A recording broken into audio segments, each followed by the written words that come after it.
पिघलने लगी। सियासी कशीदगी में कमी आने के इम्कानात रोशन हो गए। वजीर आजम शहबाज शरीफ और चेयरमैन PTI इमरान खान ने बातचीत के लिए इंदिया दे दिया। एक जानिब सेनेट के इजलास के दौरान वजीर आजम ने सियासी इख्तलाफात दूर करके एक साथ बैठने का बयान दिया, जबकि दूसरी जानिब इमरान खान ने भी अपने ट्वीट में किसी से भी बात करने के लिए तैयार रहने का बयान दिया।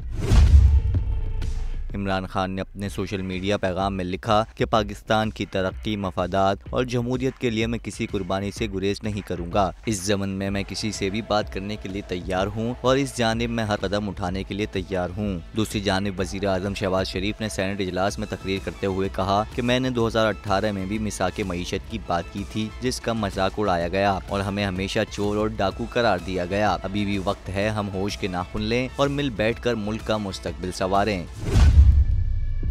कहा कि साजिश के बजाय काविश, खराबी पैदा करने के बजाय खराबी दूर करें। आए नफरत और जहर ना फैलाएं, मोहब्बत बांटें और कौम के दुखों को बांटें। इस वक्त पूरी सियासी क़यादत को इख्तलाफात एक तरफ करके साथ बैठना होगा।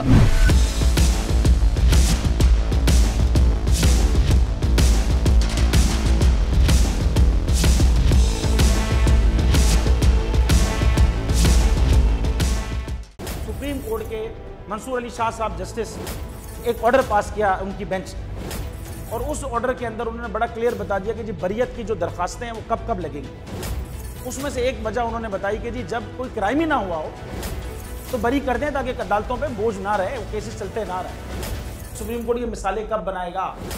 ऐसे लोगों के खिलाफ जो इस तरह की FIR काट रहे हैं, वैसे ऑफिसर्स, और ऐसे लोग जो इस तरह के केसेस को जजेस चला रहे हैं।